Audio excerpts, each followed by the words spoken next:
Salut la communauté! Alors, 31 décembre, c'est la fin de l'année 2021. Je n'ai pas fini un planificateur parce que, comme vous le savez, je fais du Frankenplan et je n'ai recommencé qu'à faire du planner en juillet dernier. C'est-à-dire que j'avais pris une demi-année sabbatique de planificateur, mais pour revenir en force. Alors, je vais vous faire évidemment un flip-through de mes 6 derniers mois, finalement, de 2020. Et après ça, aujourd'hui, en fait, je vais vous faire un flip-through seulement de mon mois de décembre dans mon planificateur. Donc, j'utilise, comme vous le savez, différents agendas pour pouvoir m'amuser, créer. Et j'utilise, en fait, les séparateurs de Happy Planner. Je les adore. J'ai acheté cet agenda-là, 8,5 par 11 vertical d'Happy Planner, genre Wild Style, là, je ne sais plus comment il s'appelle. Mais j'adore les séparateurs. Je pense que je vais utiliser que des séparateurs Happy Planner pour le reste de ma vie. Parce qu'ils sont vraiment beaux et ils sont parfaits. Alors, je vous montre mon mois de décembre rapidement. Donc, vous avez ici ma page, évidemment, mensuelle. Vous avez ensuite le calendrier que vous voyez ici. Donc, j'avais essayé ma cricotte, comme vous pouvez le voir. C'est pas super beau, ça ne fit pas avec le thème, mais c'était ma première fois. Donc, voilà, il fallait que je le mette quelque part. Vous avez aussi les magnifiques autocollants de Blueberry Papeterie que j'ai utilisés pour décorer mon mois. Évidemment, j'ai utilisé aussi d'autres petits éléments comme les boîtes dorées de Happy Planner et certains éléments décoratifs comme ça ici. La citation ici aussi. Donc, j'ai utilisé bien sûr ces articles-là aussi, du washi aussi pour mon mois de décembre.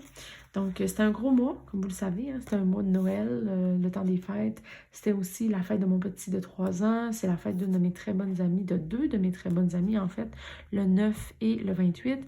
Donc, c'est vraiment une année, un mois très chargé. Dans mon monthly, vous le voyez, donc, c'est chaque jour compte, version éclatée, celui de 2021, décembre 2021, mais je l'ai modifié à peine pour pouvoir le mettre en 2020. Je n'ai fait que colorier les ronds, donc on ne voit plus les dates. Et j'ai oublié de redater, mais c'est pas grave. Alors ici, j'avais fait un suivi de mes commandes en ligne. Évidemment, toutes les commandes que j'ai faites ne sont pas là. Mais tout doux en haut, j'aimais beaucoup le petit genre de forêt, ville, je sais pas trop quoi là. J'ai beaucoup aimé ça. Et j'ai utilisé les ronds. J'adore chaque jour compte, vous le savez. Mais personnellement, le rond, c'est pas fait pour moi. Donc, ce qui est vraiment le fun avec l'éclaté, c'est qu'on a vraiment une grande variété de mises en page et la plupart sont plutôt lignés, quadrillés, carrés, triangulaires, etc. et pas rondes, sauf le mois de décembre et le mois de janvier, un après l'autre. Donc là, j'ai passé au travers du mois de décembre, j'ai réussi à faire quelque chose, mais vous allez voir que après cette semaine-là, c'est beaucoup plus allégé parce que écrire dans les ronds, j'aimais vraiment pas ça. C'est juste pas fait pour moi, mais je trouve ça vraiment magnifique. L'idée des boules de Noël, c'est un gros wow. Et évidemment, vous savez à quel point j'adore chaque jour compte, donc c'est vraiment un bon produit. Même l'éclaté, je le trouve vraiment le fun. Le mois de novembre, je l'ai adoré. Donc, je me suis acheté aussi des autocollants en spécial chez Michaels. Donc, des autocollants Happy Planner qui coûtaient genre 1$ le paquet. Donc, je les ai utilisés. Ça, c'est ma semaine. La semaine numéro 2, on va l'appeler comme ça. Oui, c'est la semaine aussi. C'était la deuxième semaine des étampes. Donc, je les utilisais un peu au fur et à mesure. Vous avez ici. Donc, vous voyez à quel point les ronds me mettaient mal à l'aise. Je trouve ça vraiment beau, là, mais il n'y a rien d'utile là-dedans. C'est cute avec les feuilles que j'ai mis en haut. C'est des autocollants aussi. Et j'ai utilisé les chiffres et je compte les dodos des étampes. Chaque jour compte pour décorer ma page. En plus de rajouter des boules de Noël qui étaient dans le merveilleux calendrier de l'Avent. C'est ma semaine de Noël. J'aime pas ça. J'aime vraiment pas ça. C'est pas plein, c'est pas grave. Mais les couleurs, c'est pas super coordonné. Tu sais, les Mind Liners que j'ai utilisés pour colorier les lumières. Ouais, c'est ça. Mais qu'est-ce que vous voulez? Hein? C'est pas laid, là. Je veux dire, il n'y a personne qui va comme tomber d'un pas en m'envoyant ma mise en page, là. On s'entend, mais personnellement, ce serait pas mon préféré de mon agenda. Et cette semaine par contre, je dois avouer que je le trouve vraiment, vraiment cute. Même si je peux pas vraiment écrire dedans encore une fois. Donc là, aujourd'hui, on est le 31, jeudi le 31. Alors, ce que je vais faire, c'est qu'à partir d'aujourd'hui, je vais remiser cet agenda-là pour commencer mon POMEF demain matin. Parce que POMEF, ben, la semaine ici, le POMEF est dedans aussi, vu que le premier, c'était un vendredi, là, ça coupait comme la semaine en deux. Ça, j'ai vraiment, vraiment aimé ça. J'ai fait ma présentation, puis je sais qu'il y en a ailleurs de ces étiquettes-là, mais à partir de ce livret d'autocollant-là, qui est la présentation horizontale, j'aime 2 collections sur 4 là-dedans, mais celles que j'aime, je les adore, adore, adore. Les fleurs sont magnifiques, les accessoires là, entourant les fleurs, ça par exemple, vous le voyez pas super bien dans la caméra, mais c'est rose gold et j'adore le rose gold. Donc, j'ai utilisé ça. Et le défi de la semaine, je pense que je l'ai réussi, mais oh my god, haut la main, c'était d'ajouter des confettis pour mettre une ambiance festive à notre semaine.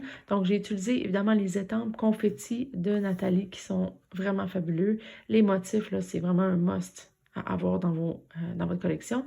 Et en plus, dans la collection de ces autocollants-là, il y a des genres de picots brillants. Là, c'est sûr que à l'écran, c'est pas beau, là. Mais dans la vraie vie, c'est vraiment cute. Tous les petits brillants qui se trouvent ici. Donc, honnêtement, on dirait que ma page, elle a des taches de rousseur. C'est vraiment mignon. Et ce mois-ci, j'ai décidé de ne pas colorier, même si j'en ai recouvert aucune parce qu'ils sont vraiment, vraiment magnifiques. J'ai décidé de ne colorier aucune des illustrations. Ça allait super bien avec mon thème. C'est souvent noir et blanc, noir et une couleur. Donc, c'est ça. Ici, j'avoue que j'ai rajouté du noir là, pour faire sortir quelques éléments, mais c'est tout. Le reste, je ne les ai pas coloriés. C'était très beau, mais je les ai laissés comme ça. Alors, ça, c'était mon mois de décembre. Ça, je peux-tu vraiment vous montrer ça? Ben oui, je peux vous montrer ça. Ça, c'est à la fin de l'année. Il y a le retour sur le chemin parcouru. J'ai écrit ce que j'avais à écrire. Tu sais, je me dis, je peux pas laisser ça vide, mais oui, je peux laisser ça vide. C'est mon agenda. Donc, c'est moi qui décide. Alors, j'ai mis mon mot fort de l'année dernière, mais j'ai pas écrit pourquoi ça avait été significatif. C'est correct, je le laisse comme ça. J'ai écrit les événements aussi qui ont été marquants cette année. Évidemment, la COVID-19 qui a marqué la vie de tout l'univers, de tout le monde. En fait, pas tout l'univers, mais tout le monde. Et mon conjoint, l'année dernière, en fait, a eu une commotion et cette commotion n'est pas encore partie de la maison. Ça va vraiment mieux, mais c'est ça. Fait que je vous dirais que le COVID et commotion, là, c'est comme... ça a été notre mot fort de l'année, là. C'était quelque chose. Puis j'ai aussi écrit ici quelques éléments. De quelle manière suis-je sortie de ma zone de confort?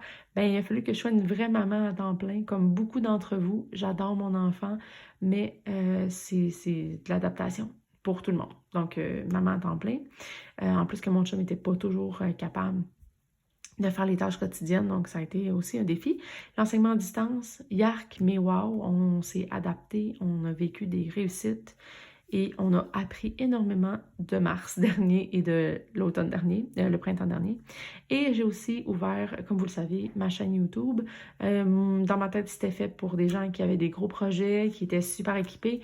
Finalement, YouTube, c'est une communauté pour regarder, partager dans le fond. Fait que c'était pas si extraordinaire d'ouvrir la chaîne, mais je suis vraiment très fière de l'avoir fait et aussi de continuer d'y contribuer. Je sais pas où ça va me mener tout ça, mais pour l'instant, ça me fait plaisir, ça me gratifie au quotidien, puis je sais pas, j'aime ça, ça m'énergise. Donc pour mon mot fort qui est courage cette année, avoir de l'énergie même dans les difficultés, c'est parfait. Et en cette fin d'année, voici 5 éléments pourquoi je suis reconnaissante. Donc, c'est des gratitudes, si on veut. Il m'en manque une, mais on est en santé. Même si on a la commotion de David, évidemment, on s'en sort. Heureusement, on s'en sort, en fait. Mon petit Xavier Beletto, que j'adore. Ma passion créative, merci d'exister, petite passion. Ma maman qui est ma vie. Et une surprise, peut-être une surprise pour moi aussi. Alors, c'est ça. Ah oui, ici, planificateur. Quelle a été ma plus belle réussite créative? Ben, encore une fois, lancer ma chaîne YouTube et partager ma passion avec vous. Et aussi ma découverte, mon moment de planification préféré. En fait, c'est pas mon moment de planification préféré, je dirais que c'est ma plus grande découverte de l'année. C'est le Franken Planner, c'est-à-dire de mettre ensemble plein de planificateurs et de le mettre vraiment, vraiment à mon goût et de pouvoir changer à tous les mois. Ça, c'est vraiment un must. Alors, ça met le fin à... j'ai des belles œuvres d'art de mon petit que je mets aussi dans mon agenda. Et voilà. Donc, c'est ce qui met fin à mon mois de décembre, à mon année 2020. Et voilà, c'est tout ce que j'avais à vous dire. Donc, je vous souhaite de passer une très belle année 2021 et on se revoit dans une prochaine vidéo.